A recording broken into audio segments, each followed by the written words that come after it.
ସକାଳୁ ସକାଳୁ କମିଲା ପେଟ୍ରୋଲ ଡିଜେଲ ଦର। କ୍ଲିକ୍ କରି ଜାଣନ୍ତୁ ଆଜିର ରେଟ୍ କେତେ ଅଛି। ସମ୍ପୂର୍ଣ୍ଣ ଭିଡ଼ିଓ ଜାଣିବା ପୂର୍ବରୁ ଚ୍ୟାନେଲକୁ ଗୋଟେ ଲାଇକ୍ ଏବଂ ସବସ୍କ୍ରାଇବ୍ କରିଦିଅନ୍ତୁ, ଯାହାଦ୍ୱାରା ଏମିତି ନ୍ୟୁଜ୍ ଆପଣଙ୍କ ପାଖରେ ସର୍ବପ୍ରଥମେ ପହଞ୍ଚି ପାରିବ। ଦେଶରେ ପେଟ୍ରୋଲ ଓ ଡିଜେଲର ନୂଆ ମୂଲ୍ୟ ଜାରି କରାଯାଇଛି। ପ୍ରମୁଖ ସହରଗୁଡ଼ିକରେ ପେଟ୍ରୋଲ ଓ ଡିଜେଲ ମୂଲ୍ୟରେ ପରିବର୍ତ୍ତନ ହୋଇଛି। କିଛି ସହରରେ ଦାମ ଅପରିବର୍ତ୍ତିତ ରହିଛି। ପ୍ରତିଦିନ ତେଲର ନୂଆ ଦର ନିର୍ଦ୍ଧାରଣ କରାଯାଇଥାଏ, ଆଉ ସେହି ଅନୁଯାୟୀ ଦେଶ ତଥା ରାଜ୍ୟମାନଙ୍କରେ ତୈଳ ଦର ନିର୍ଦ୍ଧାରଣ କରାଯାଇଥାଏ। ଆଜି ଭୁବନେଶ୍ୱରରେ ପେଟ୍ରୋଲ ଓ ଡିଜେଲର ଦାମ ହ୍ରାସ ପାଇଛି, ଅର୍ଥାତ୍ ଗତକାଲି ଅପେକ୍ଷା ଆଜି ଦର କମିଛି। ଗୁରୁବାର ଭୁବନେଶ୍ୱର ସମେତ ଅନ୍ୟ ସ୍ଥାନମାନଙ୍କରେ ପେଟ୍ରୋଲ ମୂଲ୍ୟ ଓ ଡିଜେଲ ମୂଲ୍ୟ ନିର୍ଦ୍ଧାରଣ କରିଛନ୍ତି ତୈଳ କମ୍ପାନୀ। ଭୁବନେଶ୍ୱରରେ ପେଟ୍ରୋଲ ଓ ଡିଜେଲର ନୂଆ ଦର ଜାରି ହୋଇଛି।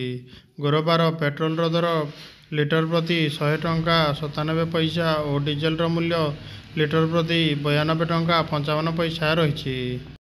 ଡିସେମ୍ବର 11 ତାରିଖ ଅର୍ଥାତ୍ ବୁଧବାର ଦିନ ଭୁବନେଶ୍ୱରରେ ପେଟ୍ରୋଲ 101 ଟଙ୍କା 11 ପଇସା ଓ ଡିଜେଲ 92 ଟଙ୍କା 69 ପଇସା ଥିଲା।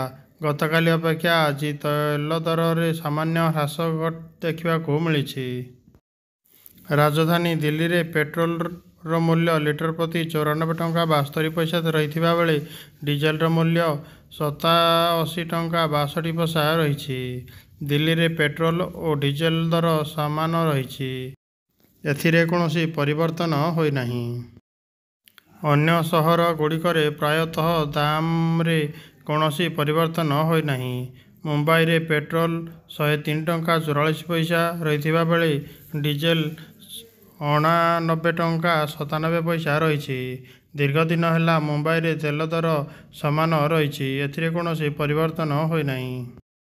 କଲିକତାରେ ଗୁରୁବାର ପେଟ୍ରୋଲ ଓ ଡିଜେଲ ଦରରେ କୌଣସି ପରିବର୍ତ୍ତନ ହୋଇନାହିଁ। କଲିକତାରେ ପେଟ୍ରୋଲ ଲିଟର ପ୍ରତି 104 ଟଙ୍କା 95 ପଇସା ଏବଂ ଡିଜେଲ ଲିଟର ପ୍ରତି 91 ଟଙ୍କା 76 ପଇସା ରହିଛି। ଚେନ୍ନାଇରେ ପେଟ୍ରୋଲ ଦାମ ବଡ଼ ଧରଣର ହ୍ରାସ ଦେଖିବାକୁ ମିଳିଛି। ପେଟ୍ରୋଲ ଲିଟର ପ୍ରତି 33 ପଇସା କମିଥିବା ବେଳେ ଡିଜେଲ ଲିଟର ପ୍ରତି 32 ପଇସା କମିଛି। ଚେନ୍ନାଇରେ ପେଟ୍ରୋଲ ଲିଟର 100 ଟଙ୍କା 87 ପଇସା ରହିଥିବା ବେଳେ ଡିଜେଲ ଲିଟର ପ୍ରତି 92 ଟଙ୍କା 44 ପଇସା ରହିଛି। ଅନ୍ୟତମ ପ୍ରମୁଖ ସହର ବେଙ୍ଗାଲୁରୁରେ ଆଜି ପେଟ୍ରୋଲ 101 ଟଙ୍କା 87 ପଇସା ଓ ଡିଜେଲ 88 ଟଙ୍କା 94 ପଇସା ରହିଛି। ଦରରେ କୌଣସି ପରିବର୍ତ୍ତନ ହୋଇନାହିଁ। ପ୍ରତ୍ୟେକ ଦିନ ସକାଳ 6ଟାରେ ପେଟ୍ରୋଲ ଏବଂ ଡିଜେଲ ଦାମରେ ପରିବର୍ତ୍ତନ ହୋଇଥାଏ। ପେଟ୍ରୋଲ ଏବଂ ଡିଜେଲ ମୂଲ୍ୟ ଏକ୍ସାଇଜ ଡ୍ୟୁଟି, ଡିଲର କମିଶନ ଏବଂ ଅନ୍ୟାନ୍ୟ ଜିନିଷ ଯୋଡ଼ିବା ପରେ ଏହାର ମୂଲ୍ୟ ପ୍ରାୟତଃ ଦ୍ୱିଗୁଣିତ ହୁଏ। ବୈଦେଶିକ ମୂଲ୍ୟ ସହିତ ଅନ୍ତର୍ଜାତୀୟ ବଜାରରେ ଅଶୋଧିତ ତୈଳର ମୂଲ୍ୟ ଉପରେ ନିର୍ଭର କରି ପେଟ୍ରୋଲ ଓ ଡିଜେଲର ମୂଲ୍ୟ ପ୍ରତିଦିନ ସ୍ଥିର କରାଯାଇଥାଏ।